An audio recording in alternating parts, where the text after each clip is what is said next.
The connection history painted evenings like a skyline. Office Wi-Fi down, rideshare cell handoff, hotel guest network up, short hop to the venue's media pre-subnet. HR asked if we could see what she did there. Only that she was there, I answered. We stay with metadata. Credibility is measured by what you decline to see. Zoom caches are tidy gossips. They track meetings by IDs and timestamps, even when content never touches the disk. A recurring two-person meeting labeled Content Sync showed up outside work hours, launched from the hotel SSID twice, and the venue wired port once. I exported the cache index, redacted usernames to system IDs, and added it to the vault. Compliance, scribbled, pattern affirmed. I created a forensic image using our standard tool, sector by sector, hash calculated in real time. SHA-256 printed across the screen like a heartbeat, steady, identical when verified. We weren't going to dive into it today. It was a freeze frame for later if HR requested deeper review. Chain of custody form, signatures, media tag, the ritual that keeps stories from melting. One artifact made the room lean forward, the Windows MRU list for file dialogues. During the venue window, a file picker opened to the media share system alias, not the friendly map drive. That alias only appears if you've navigated by the UNC path used in our event pipeline. Marketing shouldn't know that path. People who've been coached or who are sharing screens with someone who does, might. I noted it as knowledge beyond role, not gotcha. I checked the scheduler. A task had been created and deleted within an hour that pointed at a local temp directory mirroring our encode tool's command line. The encode itself was standard. The oddity was the timing and the deletion trail. If you're doing a sanctioned push, you don't clean crumbs while the cake is still in the oven. HR asked if that implied intent. It implies activity in sequence, I said. Intent lives with poets and judges. We peeked at the event logs for device connection history. A USB-C to HDMI adapter had registered, then deregistered, which aligned with the projector handshake. The display topology switched to external only for 20 minutes. Classic show just the deck behavior. No screen recordings, no notes, nothing invasive. Just the geometry of screens meeting light.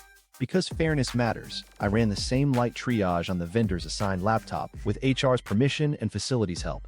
The wired NIC history showed a link at the rack port, DHCP lease matching the one in the server logs, and the same encode tool in recent executables. Its Wi-Fi profiles included the hotel as well, with overlapping timestamps.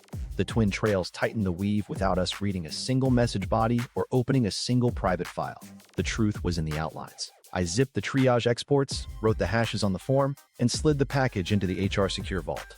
I felt that familiar awe, how mundane crumbs thread themselves into a story that doesn't need adjectives. I kept my one-liners in my pocket where they belonged and let the artifacts hum. Before we left, I read back our scope, just to keep the room honest. Corporate devices, policy artifacts, no personal content. HR and compliance nodded. We had enough to stop guessing. We had a clean trail to present. The next step wasn't mine alone. It belonged to HR, with guardrails at scale. Event night would not be theater. It would be a system verifying itself while a very large screen did its actual job. HR involvement, the green light, and guardrails. The HR meeting felt like stepping onto a moving walkway. Quiet, steady, nowhere to run.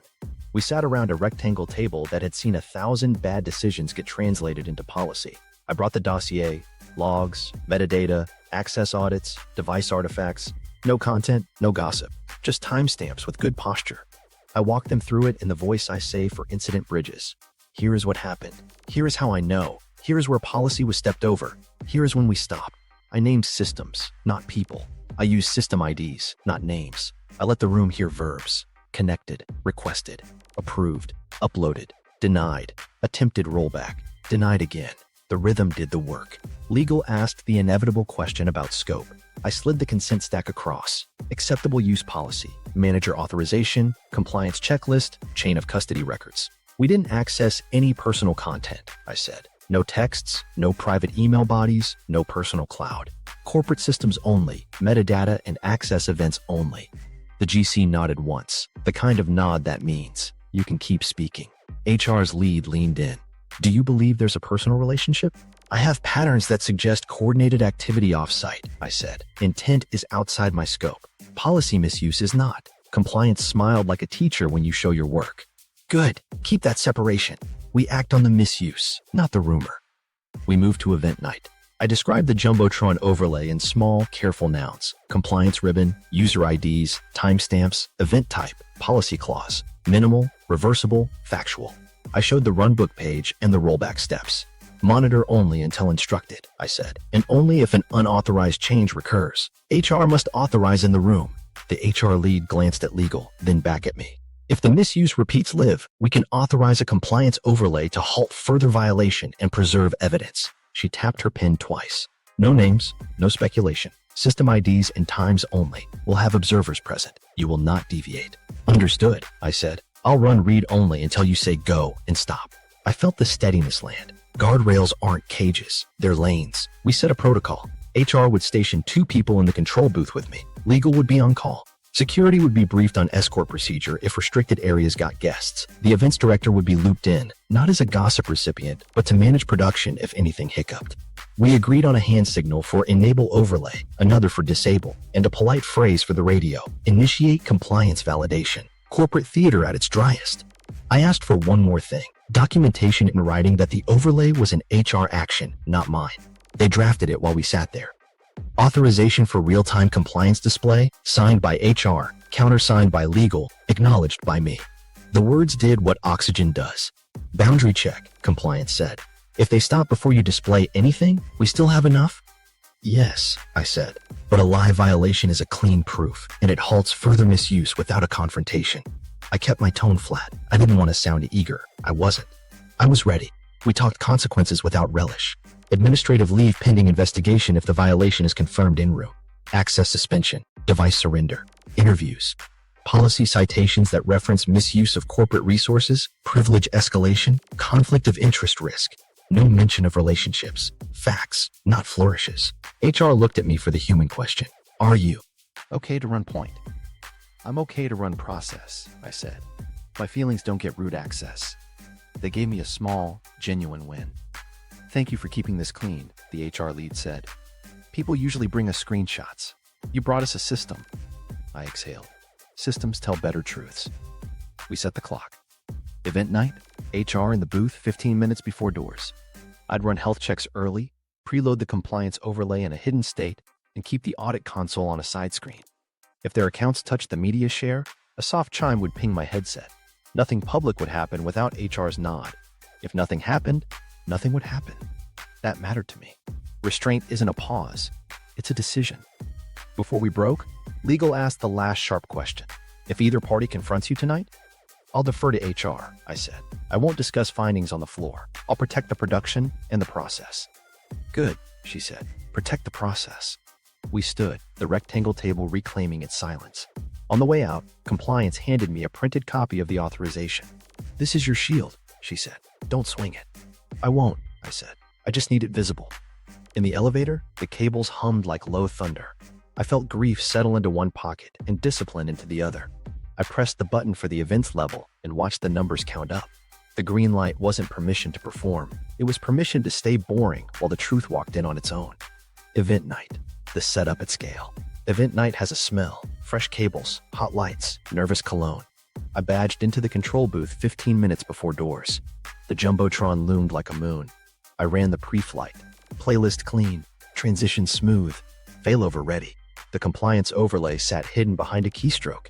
Its ribbon configured to show system IDs, timestamps, and the clause number. Minimal, reversible, factual. I whispered the rollback steps like a prayer. HR arrived in twos, clipboards, and calm voices. They took stools behind me, observers by design, witnesses by need. We reviewed the hand signals one last time. Enable, disable, breathe. I handed them the printed authorization and set it next to the switcher where everyone could see it. Shields work best when they're obvious. Doors opened. Music rose. The floor filled with executives pretending they liked canapes. The sponsor loop cycled through safe, approved cuts. The audit console lived on my side screen. The alert chime muted to a vibration in my headset. I was on-call engineer tonight, which means I am both invisible and the first person people look at when pixels sneeze. She arrived with the vendor, both in event blacks, both walking like they belonged backstage. They peeled off with the sponsor lead. I actually like the one who labels things instead of vibes them. I kept my eyes on the console. I wasn't here to narrate lives. I was here to keep the screen honest. 5 minutes in, the audit console blinked one polite dot. Her account authenticated to the media server in read-only mode. Legit, she has read rights for reference. 30 seconds later, the vendor alias authenticated from the venue's wired port. Also legit. People check things. No chime, no heat, just the system breathing. Then the pattern I'd memorized rattled the glass. A permission change request appeared against the sponsor loop directory. Temporary modify for the vendor alias. Justification field. Quick tweak for tonight's timing. It was the same phrasing from the junior coordinator's last approval. My headset vibrated once. I lifted a hand to show HR the alert and read the request out loud. They leaned forward. Deny or pending? The HR lead asked.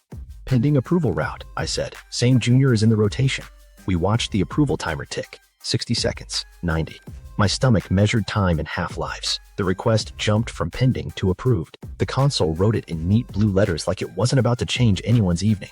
HR exchanged a look and then gave the smallest nod. If unauthorized write begins, the lead said quietly, initiate compliance validation. First write arrived like a raindrop. Her account opened the directory, then queued an upload named sponsorloopfinal.mp4. The vendor's session opened the same folder, prepared a replacement, set a file lock, and then they began their duet. Write, overwrite, rename. None of this belongs in the hour before a show without a change ticket. I said the words because saying them matters. Unauthorized write activity detected in live pipeline. The HR lead tapped twice on the stool. The agreed signal.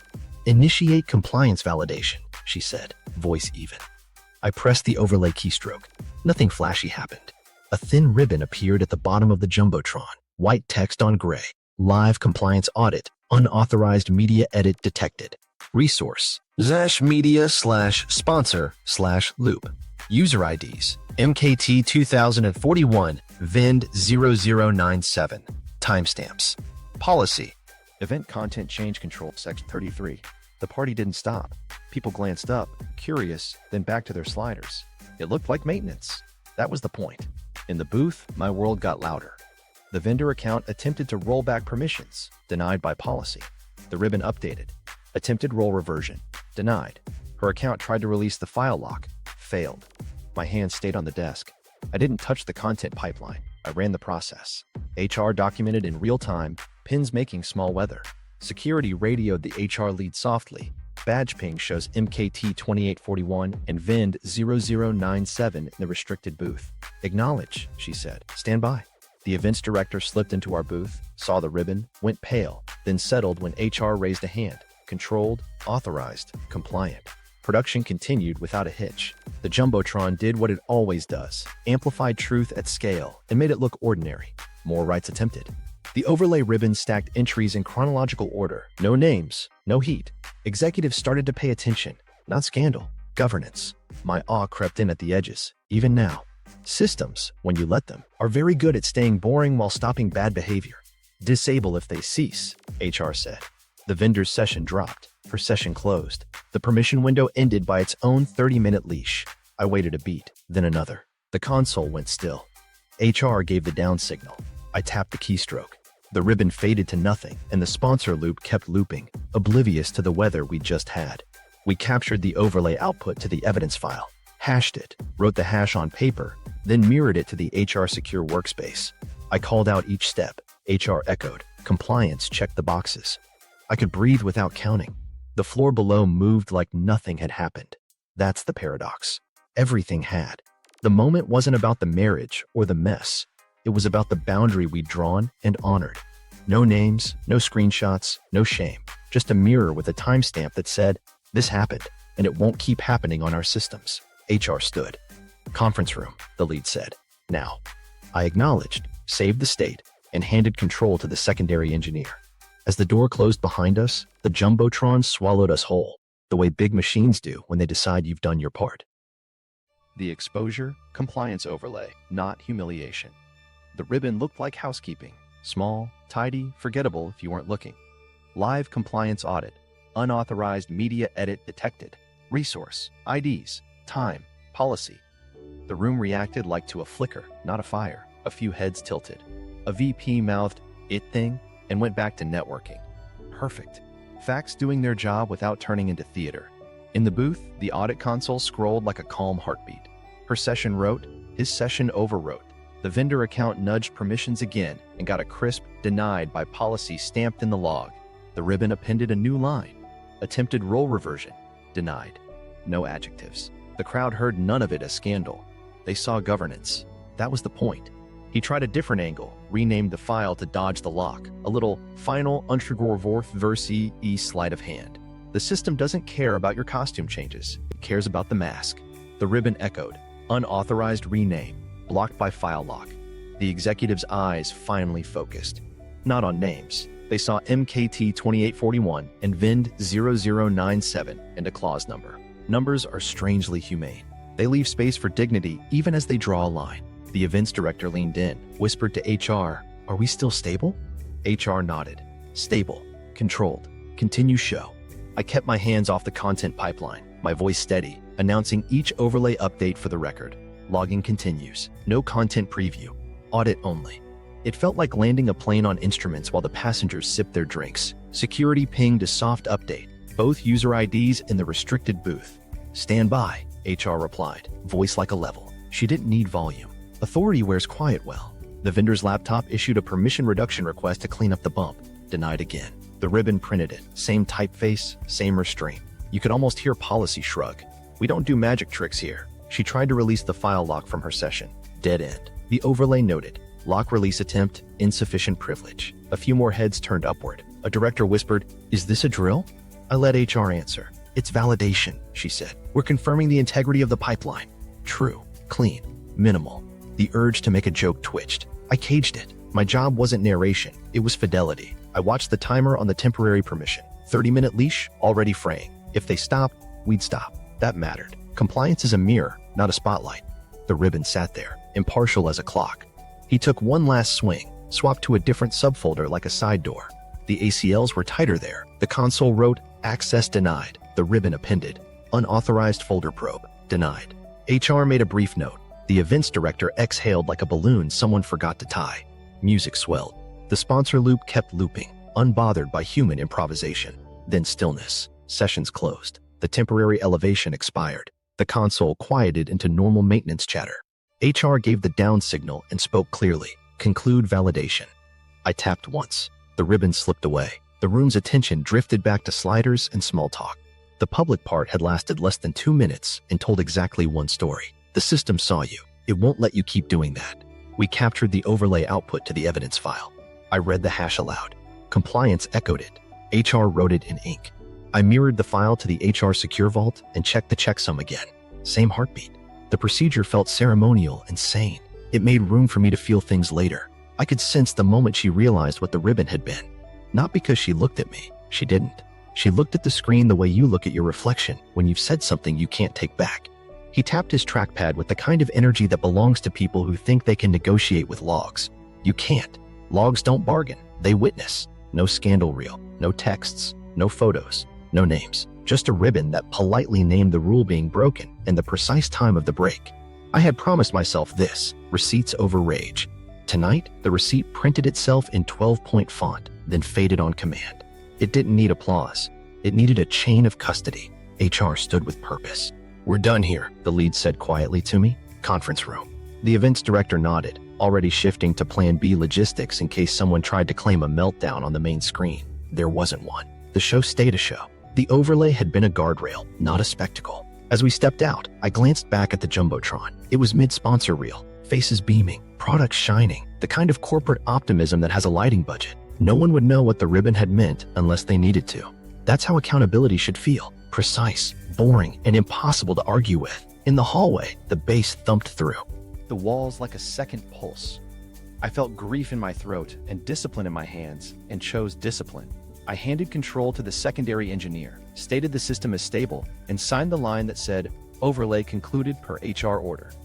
My voice sounded like it belonged to someone who'd slept. It hadn't. Truth, however, looked well rested. We walked toward the conference room, HR flanking me, compliance matching my pace. Behind us, the party got louder. In front of us, a table waited, and with it, the part where people talk. The ribbon had said enough. Now the room would put human words around policy verbs. I kept one promise to myself as the door closed. No humiliation, just facts with timestamps. Immediate fallout. HR conference room. The conference room was cold in that expensive way. Glass walls, water in bottles with labels that whisper, hydrated accountability. Security closed the door and stayed outside. HR, compliance, legal, me. 2 empty chairs waited like open brackets.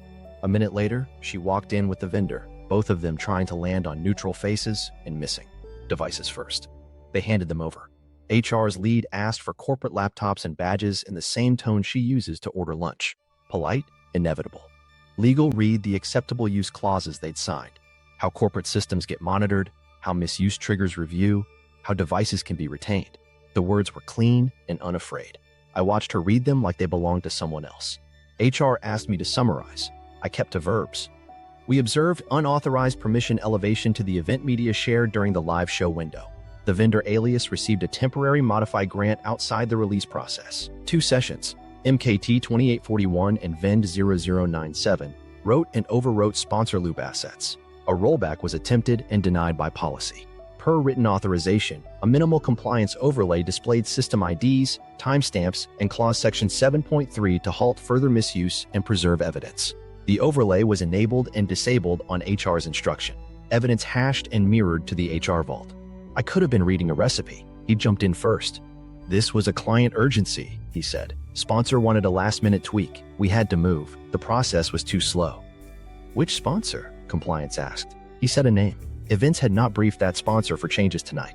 HR flipped a page and let the silence disagree with him. She looked at me. Was there a change ticket? No, I said. We checked the queue. No ticket tied to either ID, no sign-off, no maintenance window. My wife found her voice and wrapped it in a professional coat. We were fixing a timing drift. It was a production risk. Then why use a temporary elevation through a vendor alias, Legal asked, instead of routing through events? Because, she started and then stopped.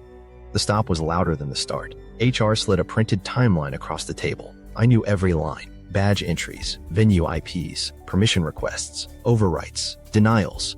We're not here about relationships, the HR lead said, steady as a ruler. We're here about misuse of company systems and conflicts that arise when process is bypassed. He leaned back, tried for casual. It's not misuse if the show stays up.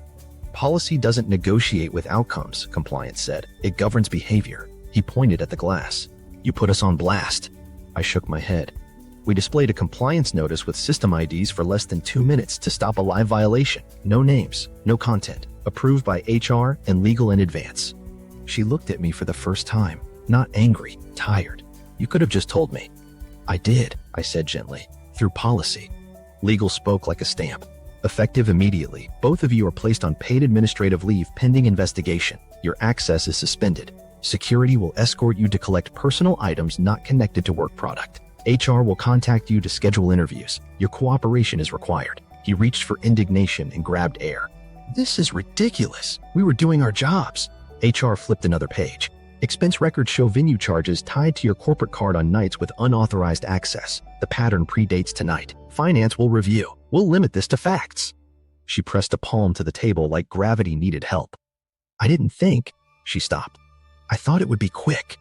The truth is worse than intent, I said before I could help myself, then corrected. The impact is worse than intent. Compliance slid copies of their signed acceptable use pages to them. You acknowledged monitoring and policy. You also acknowledged conflict of interest disclosure obligations. We see none on file. He tried one more tack. We were prepping for the party. That's the same thing. The party is production, HR said. Production has rules. The events director slipped in, added a quiet note. Show is stable. We've replaced the loop with the boat. Approved cut. No disruption. HR thanked her. The update sat between us, a reminder that the world kept turning. I gave my statement, short, factual. I initiated metadata-only investigation within my admin scope. No personal content accessed. Involved compliance and HR before any action. Built chain of custody. On HR's explicit order, displayed a minimal audit ribbon to halt misuse and capture evidence. Returned control after cessation. My voice sounded like an instruction manual trying to be kind. She stared at the table. I'm sorry, she said, to no one and everyone. It wasn't a confession, it was a leak. HR noted it without dramatizing it. Acknowledged. The investigation will determine findings. They signed device surrender forms. Security returned, professional and quiet. 2 badges beeped their last goodbyes against a reader and fell silent. He walked out first, fast. She stood, hesitated like a record catching, and then followed. The door closed in a soft, expensive click. HR turned to me. Are you okay? No, I said, but I'm steady. Good, she replied. Steady is enough. She said a follow-up, a broader investigation spanning logs, finance, and interviews. Legal added, do not discuss this outside the need to know. Do not engage on the floor if approached. I won't, I said. I'll protect the production and the process. Compliance squeezed my shoulder like a post-it with feelings. You kept it clean. Thank you. I nodded, eyes on the chain of custody sheet. It looked like a map home. HR gathered the folders. We'll notify you of the outcome meeting, she said. Get some air. I stepped into the hallway. The bass from the party pressed through the walls again, the same song pretending nothing had changed. I let a breath out that felt older than the room and walked back toward the booth, toward the part of my life that still answered to switches and verbs. The long week. Investigation, truth, and choices. The party ended.